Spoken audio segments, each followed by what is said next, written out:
Olá, sejam muito bem-vindos e bem-vindas. Dezembro, além de ser o mês que marca uma das maiores comemorações do ano, o Natal, também é o mês da campanha Dezembro Laranja. Você já ouviu falar dela? A campanha busca esclarecer a sociedade sobre a importância da prevenção do câncer de pele.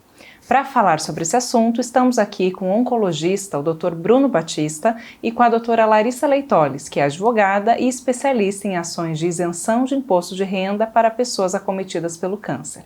Ela também vai participar dessa conversa.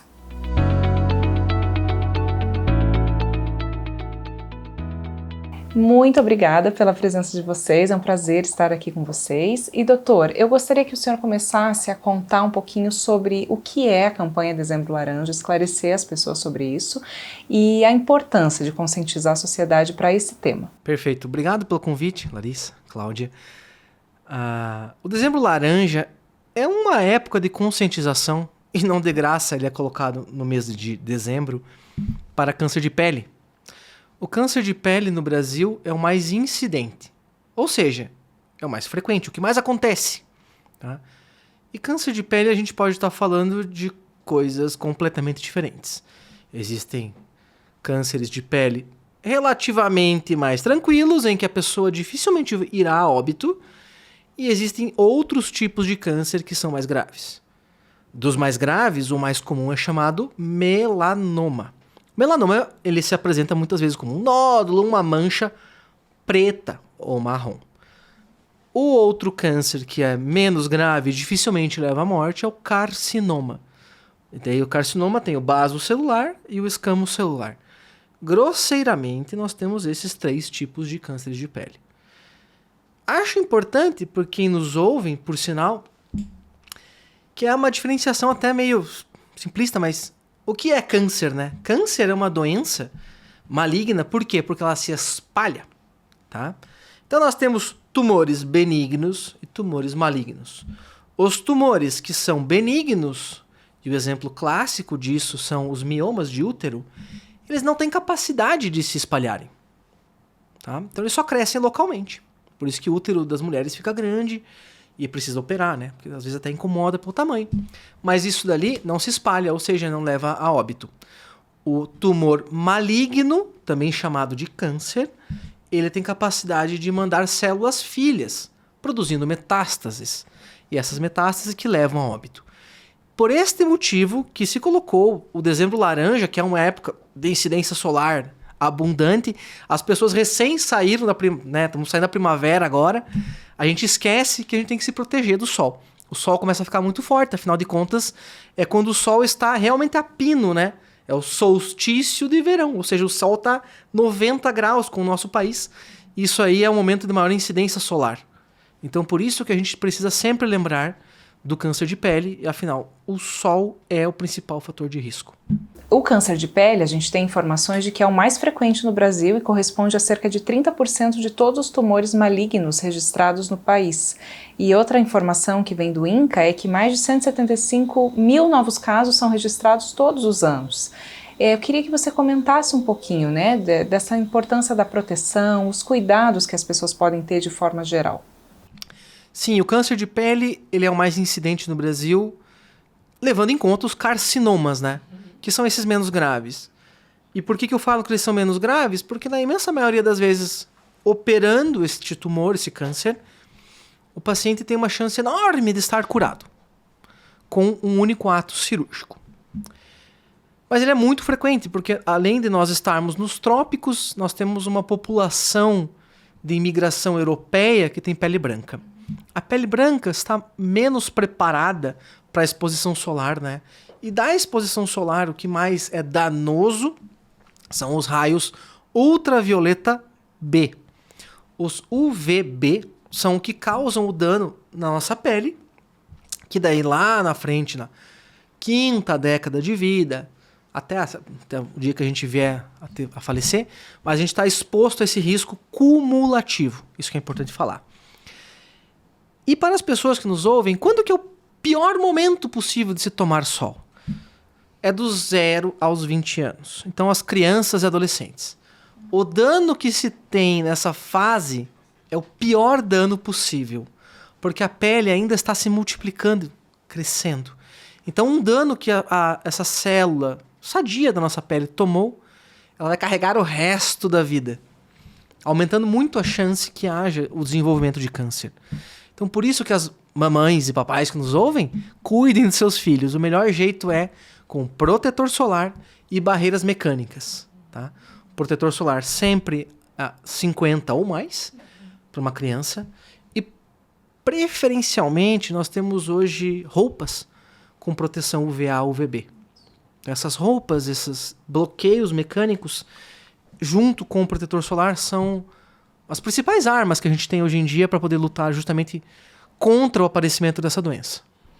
Então, o correto é passar na criança, por exemplo, o protetor solar e daí usar a malha por cima. Dado que, Larissa, justamente nós estamos frente a uma época crucial, sim, a criança tem que ter o máximo de proteção possível. Na adolescência, isso torna-se um pouco menos importante, mas continua sendo. E a dificuldade é conseguir segurar uma criança, ou melhor falando, um pré-adolescente que quer sair correndo para a praia. Então, é nesse momento crucial que tem que dar mais atenção.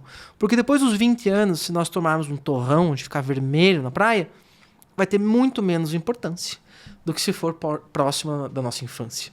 É interessante isso, né? Porque do 0 aos 20, às vezes a adolescência é a fase da vida que as meninas, né, tendem a gostar de tomar um bronze, assim, então é muito E que as mães não brigam mais, né? Você já tem 13, 14 anos, se você ficar queimada, você sabe se virar. Não, e não é bem assim. E outro ponto, acho que é outro aspecto muito relevante para a gente falar, é que pessoas brancas, né, o doutor falou agora aqui que nós temos uma hegemonia maior no sul do Brasil, mas pessoas pretas também. Então o cuidado tem que ser igual.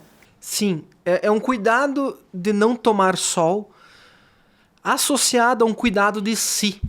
Curiosamente, as pessoas de pele negra têm mais chance de melanoma acral, que é melanoma de extremidades. E é muito comum que a pessoa não olhe o próprio pé, se tem lá uma mancha ou não. Então a gente tem essa noção do cuidado apenas do ponto de vista externo, mas o cuidado também tem que ser daqui para dentro, no sentido que você tem que se gostar e olhar, cuidar do próprio corpo. Mas essa manchinha aqui eu não tinha. E procurar ajuda. Então é muito comum que as pessoas de pele negra não olhem o próprio pé. E tenha melanoma acral, por exemplo. É uma mancha marrom. A pessoa pensa, me machuquei aqui. Nem sempre. Então o cuidado também vem deste ponto. Mas é claro que qualquer pessoa exposta ao sol prolongado terá maior chance de câncer de pele, tá? Também não pode se entender que a pessoa que tem uma pele um pouco mais morena não precise passar protetor solar, porque precisa. É claro que existe uma proteção natural, mas precisa. Porque, querendo ou não, o sol ele é danoso. Ele consegue prejudicar, né, a pele, causando esse tipo de lesão, tá? E é mais grave quanto mais agudo for também. Ou seja, quer pegar bronze? Ok. Todo mundo tem direito de ser feliz na vida.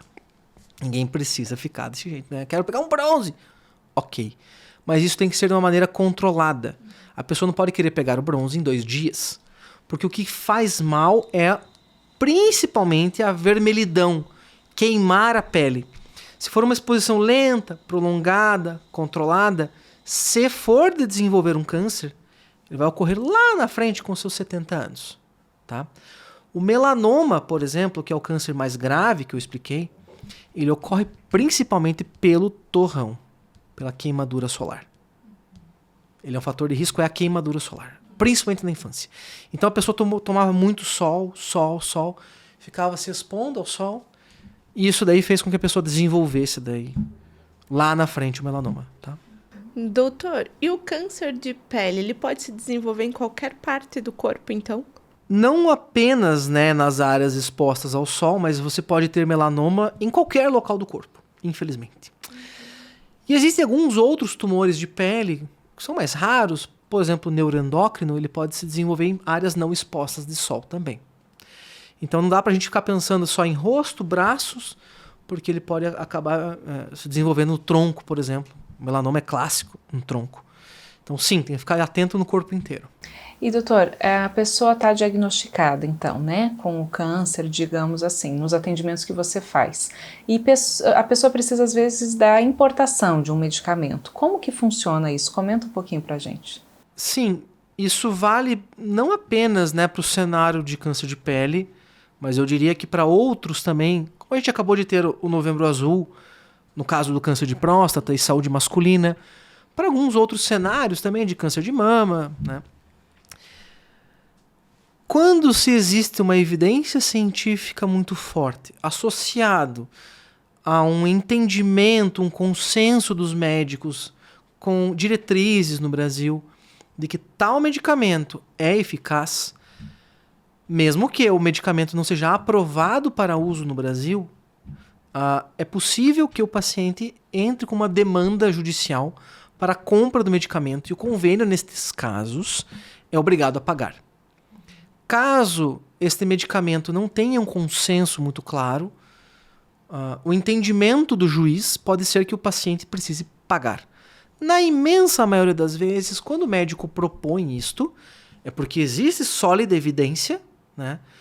E esse medicamento, por qualquer motivo, ainda não foi aprovado no Brasil. O exemplo mais clássico que vem à minha cabeça é de um medicamento, né, um radiofármaco chamado lutécio PSMA.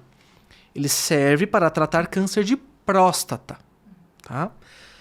Por que está demorando tanto para chegar no Brasil? Porque ele é um radiofármaco. Então tem, além da Anvisa, uma legislação própria associada a produtos radioativos. Isso tudo demora mais tempo que o habitual. O entendimento legal é que o paciente não pode se prejudicar pela demora das agências em trazer para uso regular no Brasil. Até porque esse processo para trazer ao Brasil já começou. Então, digamos que demore 1 ano para que isso chegue. Neste 1 ano, nós temos 72 mil homens que fazem diagnóstico de câncer de próstata todos os anos. Então, o ano passado foi 72 mil. E aí? Será que desses 72 não é 1/3 que vão precisar? 1/5 não vão precisar? Porque, infelizmente, para câncer, tempo é vida. Sim. Se eu esperar, a doença progride. E, nesse sentido, que muitos casos são tratados via demanda judicial. Eu diria que é um mal necessário nesse ponto, porque a gente vive um país que tem muitas demandas para o sistema judiciário, muitas demandas para o sistema de regulamentação de medicamentos, né? Porque, querendo ou não, nós somos um país continental. Mas isso não pode se sobrepor a um bem precioso que a Constituição garante nos seus primeiros artigos, que é o bem e o direito à saúde. Sim, sem dúvida. E nessas horas é que os advogados estão aí justamente para ajudar as pessoas, né? Então, o que a gente sempre tratou aqui nesse canal é a importância no caso da isenção de imposto de renda, do contribuinte procurar um advogado da sua confiança. No caso da necessidade de um medicamento, o paciente está alinhado ao médico que, se realmente aquele medicamento é necessário, que ele procure um advogado para fazer a medida cabível aí para que ele possa ter acesso a essa medicação. Sim, doutora, eu acho que a gente pode chegar no gancho de que você comente um pouquinho do trabalho que você desenvolve, dos casos que você já deve ter atendido nesse sentido. Via de regra, no escritório a gente já fez algumas ações para tratamento de medicamento, tá? Mas hoje o nosso trabalho aqui é muito mais voltado na isenção de imposto de renda, né? E com essa isenção de imposto de renda, a gente já conseguiu ajudar vários aposentados e pensionistas acometidos pelo câncer. E uma coisa que eu percebi, doutor, que é muito comum, é que quando o câncer ele é menos agressivo, a pessoa pensa que ela não tem direito. Eu não tenho direito, porque o meu não era tão grave não, doutora. Foi tranquilo, graças a Deus. Fez a cirurgia, era uma pinta. Eu fiz a retirada da pinta, tô boa. Olha, fiz tudo que o meu médico mandou e fui curada. Então não era grave. Então eu acho que eu não tenho direito. E já ouvi, inclusive, relatos de clientes que falaram: ah, meu médico falou que como eu já tô curada, eu não posso fazer essa isenção, né? Então eu vejo essa dificuldade entre as áreas, né, do direito e a medicina estarem mais próximos e a necessidade disso, né? De que a gente precisa trabalhar junto para o bem daquele paciente, né? Sim, sim. Na prática, muitas vezes, o que eu vejo nos meus pacientes é que eles estão, no primeiro ano, muito preocupados em curar a doença, né? Sim. O imposto de renda é alguma coisa do nosso futuro, e o futuro é incerto. Como a pessoa só quer vencer o ano, muitas vezes, o imposto de renda fica para depois. E quando depois chega, bem, a pessoa não se lembra. Então esse é muito comum de acontecer. Mas a lei é muito clara nesse aspecto, no sentido de que a isenção do imposto de renda está atrelada a qualquer neoplasia maligna. E se falando de câncer de pele, do dezembro laranja, também, independente se é um carcinoma basocelular que a cirurgia curou, a isenção de imposto de renda existe. Ah, mas foi 3 anos atrás. Amigo, não interessa. Tem direito. Isso é verdade. Então, vale muito a pena a pessoa ir atrás. Em se tratando de câncer que, digamos, se espalhou, mesmo que, digamos, a pessoa opere o sítio inicial e opere o sítio secundário, se o estadiamento, ou seja, se a classificação for metástase, ela tem isenção de imposto de renda pelo resto da vida dos dias dela. Sempre. Ah, mas e agora? Mudou a regra. Então tem que mudar a primeira lei de todas, porque continua sendo isenta. A pessoa sendo portadora de neoplasia, classifica-a como isenta do imposto de renda.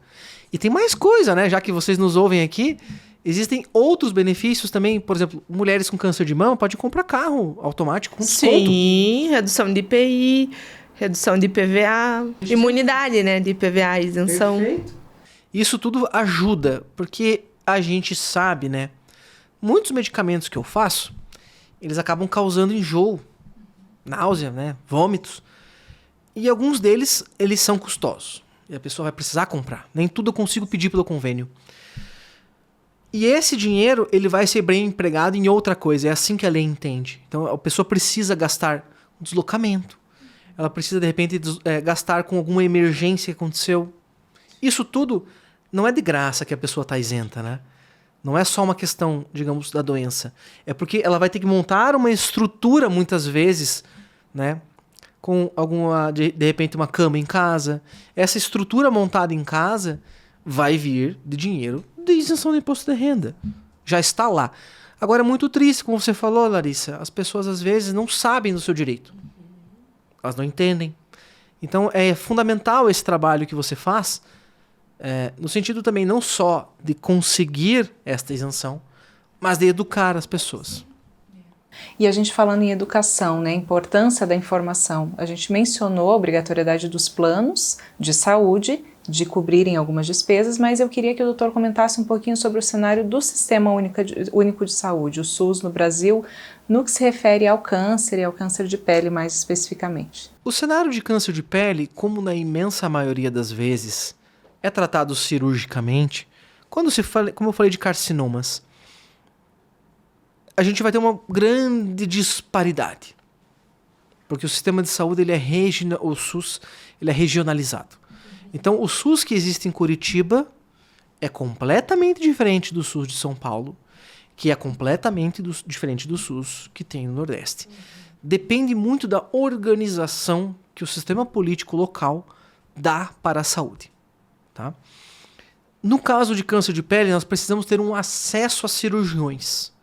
Ou seja, é feita uma suspeita de um câncer e precisa que um cirurgião vá lá, tire corretamente a lesão, que não é tão simples, né? Tem que tirar corretamente, cirurgicamente, né? A lesão é uma cirurgia oncológica, melhor falando, para se resolver logo e fim da história. Quando a doença causa metástases, né? A imensa maioria das vezes, a cirurgia não resolve. Então é necessário que daí seja feito um tratamento, seja com radioterapia, seja com algum tratamento sistêmico, né? Classicamente quimioterapia e imunoterapia. A imunoterapia, isso é uma questão complexa, né? Os medicamentos e atendimentos do SUS são regulados pela Conitec. A Conitec define quais procedimentos vão ser incorporados ao SUS de maneira rotineira, tá? E a Conitec incorporou um tratamento para melanoma que é a imunoterapia e realmente ela mudou o cenário completamente dessa doença para melanoma. No entanto, os custos, a contraprestação, né, que o SUS paga para o hospital não é suficiente para que seja comprado medicamento. Isso gerou um transtorno que muitas vezes é necessário resolver com uma demanda judicial. Mas isso tudo gera dificuldades no acesso. Independente da Conitec ter aprovado ou não, como está em bula, houve uma prescrição médica, ainda assim, pacientes do SUS podem procurar fazer demandas judiciais para os medicamentos. É claro que isso vai ser levado cada caso de uma maneira, porque o sistema público de saúde ele tem um financiamento muito limitado para o Brasil inteiro, mas sim, ele pode ser fornecido. O exemplo clássico é justamente para melanoma, câncer de pulmão, que são doenças que têm tratamentos, existem tratamentos eficazes para essas doenças, mas não disponíveis atualmente no SUS. Então eu diria que não necessariamente só porque a pessoa está no SUS, ela precisa se conformar em absoluto. Muitas vezes, segundo as opiniões, com outros médicos fora do sistema público, e às vezes até um contato com um advogado que entenda do métier, que tenha um entendimento próprio ali da medicina e da oncologia, ajuda muito. Essa própria questão da isenção, para o doutor ter, né, conhecimento, na esfera administrativa, por exemplo, no INSS é exigido que o laudo médico seja expedido por um médico vinculado ao Sistema Único de Saúde. E daí eu tenho lá um cliente que foi empresário a vida inteira, que sempre teve plano de saúde, e ele... Como que eu vou conseguir? Eu vou ter que ir lá no SUS pegar um laudo, eu não tenho nem tempo, já até me colocar naquela fila, mas não consegui, né? Então, não é necessário. Na esfera judicial, a gente não discute. O laudo não precisa ser emitido pelo SUS, ele só precisa ser emitido por um especialista, né? Então, são vários detalhes que realmente o paciente, o contribuinte, ele saber os direitos, pelo menos saber quem buscar nesse momento faz muita diferença. Isso é verdade. E eu queria pedir para a gente já está chegando ao fim dessa conversa, né? E pedir para a doutora esclarecer um pouquinho sobre o que a pessoa interessada, então, em saber mais sobre a isenção e sobre como contar com o serviço do advogado pode fazer. Cláudia, a gente vai deixar na descrição desse vídeo aqui o nosso link de acesso à nossa equipe, e aqueles contribuintes que tiverem dúvidas e quiserem saber mais sobre isenção de imposto de renda, minha equipe vai estar à disposição para auxiliar. Maravilha. Doutor, alguma consideração, conclusão? Com relação ao diagnóstico de câncer, nós sabemos, e eu falo aos meus pacientes, que é como se a pessoa estivesse passeando no parque num dia ensolarado e um raio caísse nela. Ninguém está esperando. Depois do baque inicial, é necessário que a pessoa organize-se, porque, querendo ou não, a vida continua. O diagnóstico de câncer, na maior parte das vezes, não é uma sentença de morte. É preciso desmistificar isto, porque a pessoa ela precisa também entender que a vida dela vai continuar.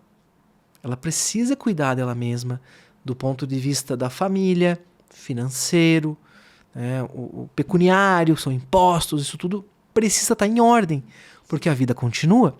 Então essa é a principal mensagem, e eu fiquei feliz de poder vir aqui explicar isto, porque é um lado que muitas vezes as pessoas descuidam.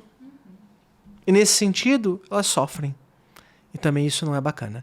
Então eu espero que eu possa ter ajudado. Fico feliz mais uma vez de ter vindo aqui. Obrigado pelo convite. Pela participação. Foi muito valiosa essa conversa, tenho certeza que esclareceu e ajudou muito. Nós vamos deixar aqui embaixo também o meu contato para as pessoas que queiram me tirar alguma dúvida, né? a gente vai buscar atendê-las. Maravilha. Obrigada a você que nos acompanhou até o fim dessa conversa, que você sinta que não está sozinha, não está sozinho. E se você tiver dúvidas, como os profissionais falaram, entre em contato com a gente no link da descrição, que a equipe vai estar pronta para te receber. Até a próxima!